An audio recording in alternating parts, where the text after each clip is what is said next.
But I have a story time for you guys. This is gonna be my heroin addicted roommate story that literally happened like 3 weeks ago. So let's get into it while doing a beautiful green eye. So let's zoom in a little bit, okay? If you haven't know, my roommates that were living with me, or in this room, because there are 2 rooms on either side, the roommates that were living over here, they moved out. And they had been looking for a roommate replacement for about two or three months. So they had been paying rent. I'll be looking down here. So I'm doing one of these. They had been looking for a replacement for those and paying rent for an empty apartment for the duration of that time. So I had been interviewing people, helping out, trying any way that I can, because I know it's not fun to actually have to pay rent for an empty room. So this girl, she said that she wasn't in the LA area. We talked on the phone and I was like, okay, she seems a little weird, but like sometimes I can be a little weird. So I was like, okay, like let's go with her. And the leasing office had been dragging their feet to like actually get her on the lease. So my roommate was like, we were like, okay, like maybe like if she can pay, you can enter into a sublease agreement with her. That's what like we were all saying. Like I don't want to put the blame on her because it was technically like all of our faults. But we can enter into a sublease agreement until the leasing office kind of gets their ish together, you know? Until they can actually like put her on the lease. So she moves in, plus she was saying that she was getting out of a bad situation and she needed a place to stay right away. She said she was a fashion student and that she was like working a lot or something. But first, red flag number 1, whenever I would try to call her in order to even do the interview, she would not answer. Like her phone would go straight to voicemail. And I'm like, you are looking for a place, why is your phone going straight to voicemail? Like that's mad strange.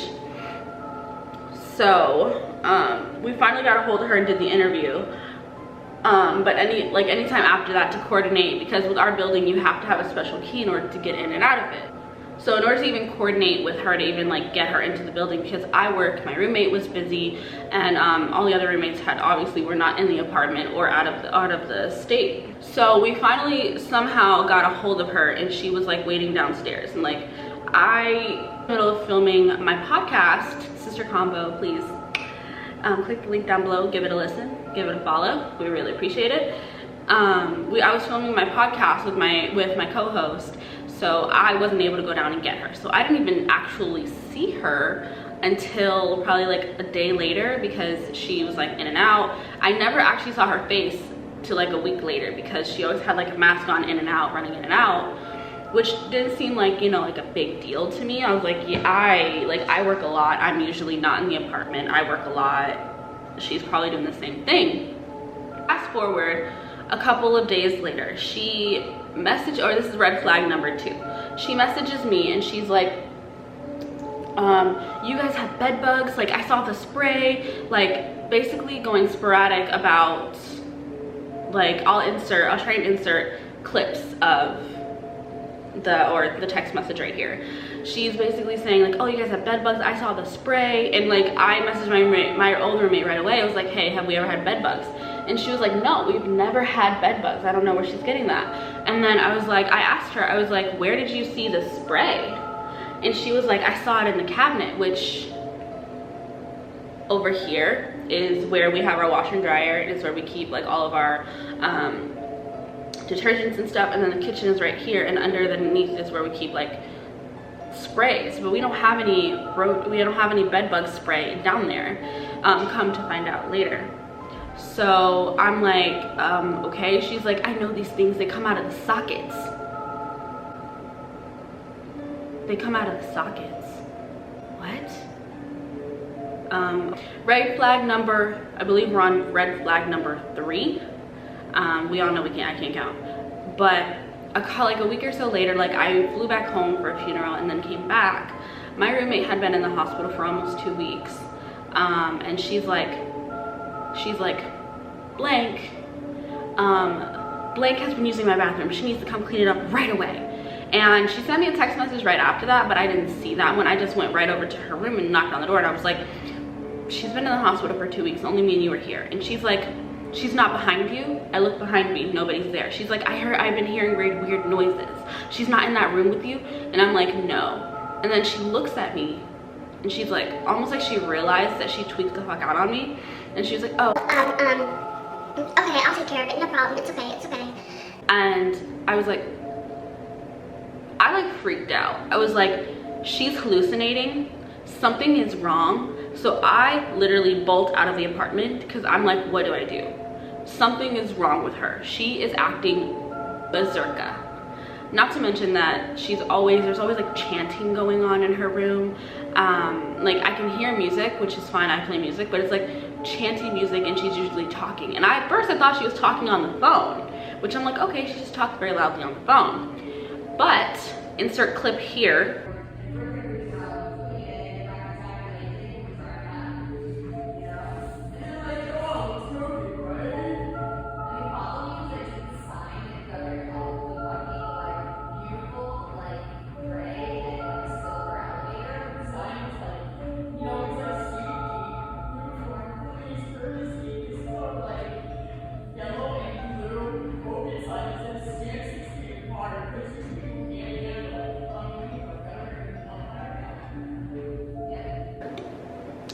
After this clip, this is like the day after, I go up to the rooftop where I like do my little meditation situation, and I come back and the house is not how I left it, and most of the things that were left out are gone.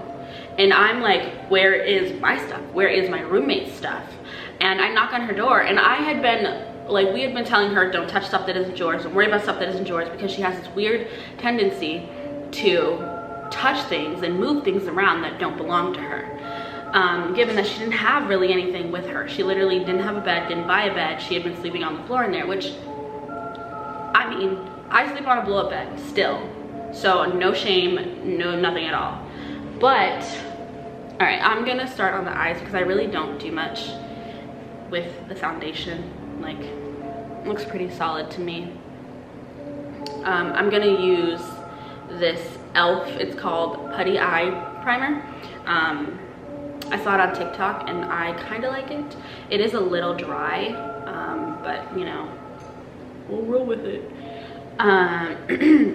So I'm gonna prime my eyes and then go in with eyeshadow.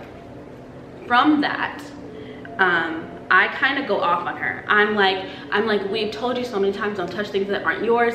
What did you do with everything? And then she started rambling and was like, oh, I did this and I did this and I did this.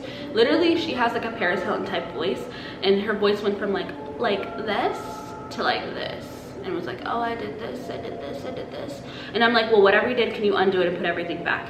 And she is like looking at me straight face, and she's like, do you know this Arabian drug lord? What does that have to do with what I just said to you? Do you know him? I'm used to being around him. I miss him. And I'm like, what? Excuse me? It's okay. You're a blood. I'm a cred. Like, it's okay. And then she starts literally crying. And she's like, my other half just died. And I'm like, what is, like, literally, can you just do exactly what I asked you? And then she's like, who died in Chicago? Was it like, she's like, it probably wasn't natural causes. You don't know what happened to my family. You don't know anything. I haven't told you anything about what I went to Chicago for. So what is going on? And I literally am like, do as I say, and like, please put everything back where it is. And then she's like, I wrote you a note. And I'm like, so we had this Regina King Wall Street Journal on our counter. She had ripped off Regina's name, wrote rest in peace, and then put my name and then an arrow. And I'm like, I was like, oh hell no. So literally that day, I was not having it. I was like, I texted my roommate and I was like, she's thoroughly freaking me out. I am not okay with this. Can we get her out of the apartment? Like, I'm the only one here, and after the whole Regina King thing, I fear for my safety. Something is off with her. So my roommate, I'm like texting them, actively sending them the videos, sending them text messages, and she's like, yeah, get her out of there. That's super weird. That's borderline threatening you. It's not okay. Given that I had been nothing but nice to this girl up until this point. And I hadn't been home. She had been here by herself. So like, what's your problem, chick? I sent her a text message that said, hi, so I'm so sorry. This isn't gonna work out. We're gonna need you to vacate the premises by 5 p.m. I'm thinking that she got it. And I went to Home Depot to put a lock on my door. I installed a lock on my bedroom door because I was like, oh no, I will not be able to sleep tonight unless I know that she can't come in here. Because she was like, oh, my friend's gonna come over later. And I'm like, I don't know if your friend is another drug addict or what. To be continued.